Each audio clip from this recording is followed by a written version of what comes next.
Bonjour chers étudiants, je suis très heureux de vous présenter la correction de l'exercice que j'ai proposé lors de ma vidéo précédente sur l'introduction générale à la communication, la théorie de l'information. Alors je rappelle l'exercice. Voilà la consigne.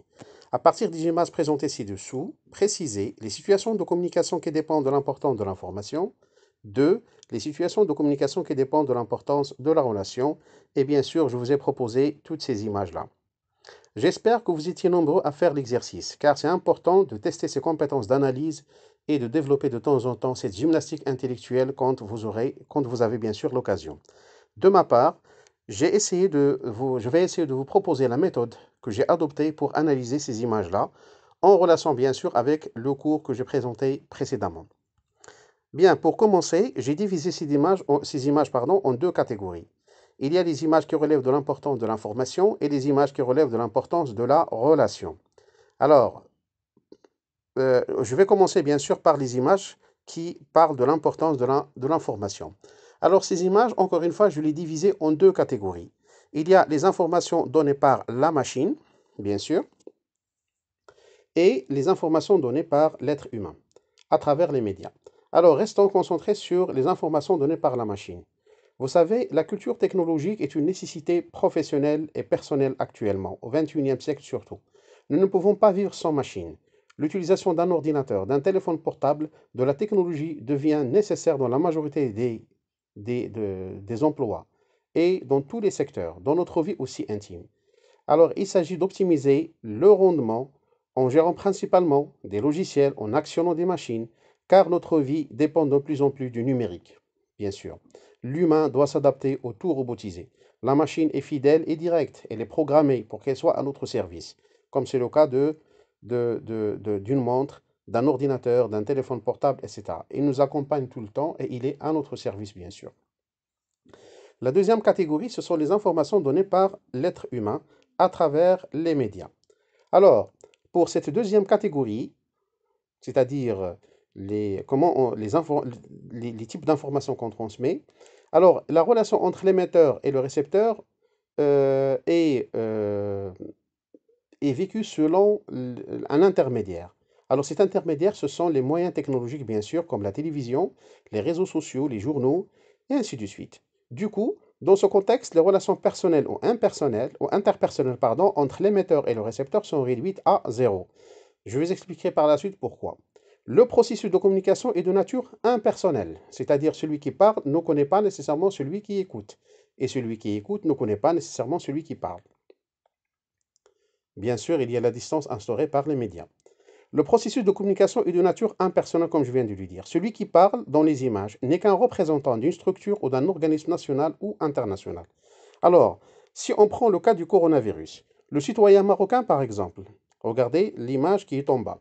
Il attend avec impatience le bilan des cas touchés, des personnes guéries et des personnes ayant perdu la vie. De la bouche de qui? Du représentant du ministère de la Santé.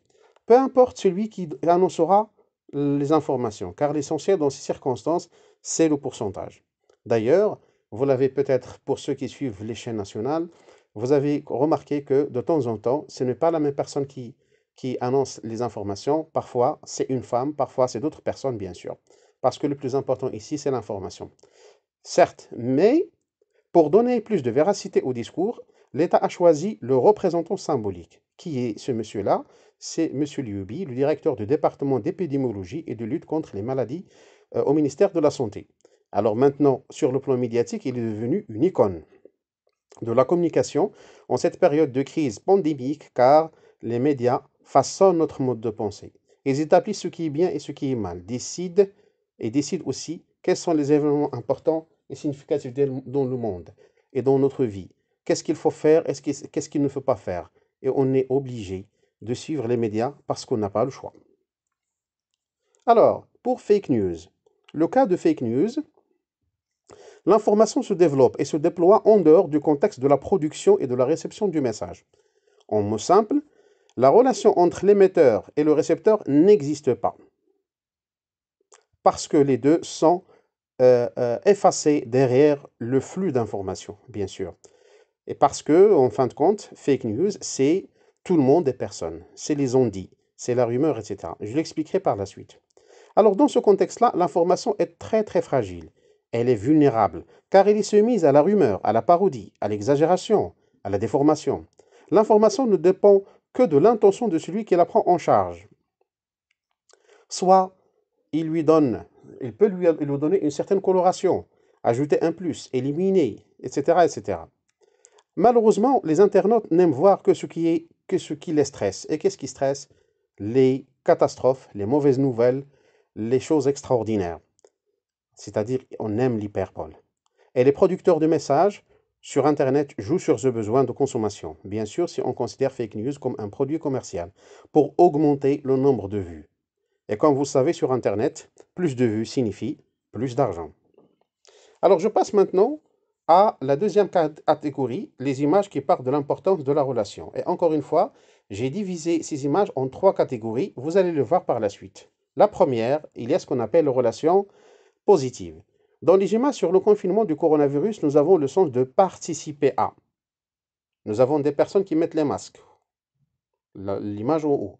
Et nous avons l'image à droite et en bas, c'est écrit noir sur bleu, confinement coronavirus. Donc, soit je porte un masque, soit je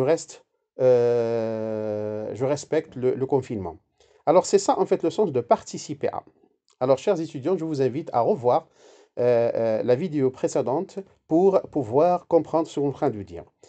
Alors, nous devons rester confinés chez nous pour ne pas contaminer les autres ou leur faire du mal. C'est ça, participer à. Alors, il y a une autre catégorie d'images où il y a bien sûr les mains. Dans les images où il y a les mains, il y a une figure de style qu'on appelle la métonymie. Qu'est-ce que cette figure de style? C'est représenter le tout par la partie. D'accord? Par exemple, si je vous dis j'ai un toit, cela veut dire que j'ai une maison. Je demande la main de votre fille, cela veut dire que je veux votre fille pour le mariage. D'accord? C'est ce qu'on appelle, bien sûr, la métonymie. Alors, la position des mains est différente d'une image à une autre, et c'est très significatif, bien sûr. Alors, mais avant d'analyser les images, j'aimerais bien vous donner un proverbe qui est pour moi, très, très constructif. Mieux vaut agir une fois avec les mains que de regarder 1000 fois avec les yeux. Mieux vaut agir une fois avec les mains que de regarder 1000 fois avec les yeux. Malheureusement, c'est ce qui se passe actuellement. On regarde trop de choses avec les yeux et les mains qui travaillent quelque chose n'existent pas. Revenons à notre analyse. La main sur la main, alors dans l'image au milieu, vous l'avez remarqué, il y a des mains les unes sur les autres. Ça signifie quoi? Ça représente la mise en accord d'un ensemble d'individus avant de passer à l'action. Vous savez, quand on décide de faire par exemple une action, un projet, etc., parfois on adopte cette gestuelle. Chacun met la main sur l'autre pour signifier quoi? C'est une sorte de pacte moral. C'est un geste d'honneur qui représente que tous pour un et un pour tous. Vous savez, cette expression a été popularisée par Alexandre Dumas dans ses Trois Mousquetaires. Il met en valeur la vertu de solidarité pour renforcer les liens d'une équipe, qui ne fait ainsi qu'un. Alors, dans l'autre image, à gauche, la forme du cercle représente ici, alors les mains sont attachées les unes les autres pour former une forme circulaire. Alors, la forme du cercle représente la perfection et l'harmonie. Elle représente la stabilité et la protection. Vous savez, le cercle, il a cette symbolique de la force. Entre le mari et sa femme, il y a l'anneau du mariage, qui représente la force du lien. Et symboliquement, que la personne, elle est déjà engagée. Dans certaines pensées philosophiques ou religieuses, le cercle représente l'œuvre de Dieu, bien sûr. Alors, ce qu'il y a au milieu du cercle, c'est il y a le mot confiance. Vous savez, ce mot-là est très significatif car c'est la base de toutes les relations humaines. Vous savez, s'il y a l'amour entre un mari et sa femme, il n'y a pas de confiance, le foyer va être détruit. S'il n'y a pas de confiance entre l'État et le peuple, la société va être détruite. S'il n'y a pas de confiance entre l'étudiant et son professeur, l'enseignement ne peut pas aller très très loin. Donc, c'est un mot-clé qui renforcent les liens entre bien sûr, les personnes. Je passe maintenant aux relations négatives. Heureusement, il n'y a qu'une seule image dans le répertoire d'images que je vous ai proposé. Alors, cette image me rappelle la fameuse phrase, vous savez ce qu'on voit dans l'image, des personnes qui remplissent leur caddie avec de la marchandise. Elle me rappelle la fameuse phrase après moi le déluge. On dirait après moi coronavirus. Le comportement des personnes dans ces images relève de ce qu'on appelle une attitude négative, qui n'est autre qu'une prédisposition à l'égard d'une situation, d'une personne, d'une race, d'une culture ou d'une société. Vous savez, il y a des gens qui sont prédisposés. Ils sont prédisposés. C'est quoi être prédisposé? Dès qu'il y a une crise, un tremblement de terre, un volcan, l'explosion d'un volcan, une crise comme ce coronavirus, vous savez, il y a des personnes dans le monde qui ont la prédisposition à aller remplir leur caddie avec de la marchandise, vider et se précipitent. La première démarche, c'est se précipiter vers les marchés afin de s'approvisionner, de peur de rester sans produits alimentaires. Alors, cette prédisposition négative nous pousse à agir et à adopter un comportement négatif qui ne correspond pas, bien sûr, à nos valeurs humaines, à nos valeurs sociales ou religieuses. Acheter trop de produits est un acte égoïste qui élimine l'autre et qui valorise le moi, mais dans le sens négatif, bien sûr. Alors, il y a une troisième catégorie, ce qu'on appelle les relations commerciales. Alors, regardez ici un monsieur avec sa cravate très élégant, le sourire, le regard frontal qui regarde directement l'autre, etc. Alors ça relève de ce qu'on pourrait appeler la communication marketing. Vous savez, le principe de cette communication, il se base, entre autres, vous savez, il y a plusieurs méthodes de marketing. Mais j'ai choisi cette méthode-là principalement. La méthode sans casse. Sécurité, orgueil, nouveauté, confort, argent, sympathie. Alors, la méthode 100K, c'est une technique de base enseignée à chaque commercial pour qu'il entame d'excellentes relations avec ses clients. Il faut être modeste, souriant, empathique, attirant, séduisant. Il faut qu'il y ait de l'estime de soi et de l'autre, parce que tout cela, ce sont des qualités d'un commercial qui joue un rôle important pour entretenir une relation avec son client qui soit forte et continue. Voilà. Mon analyse touche à sa fin. Je vous souhaite une bonne journée.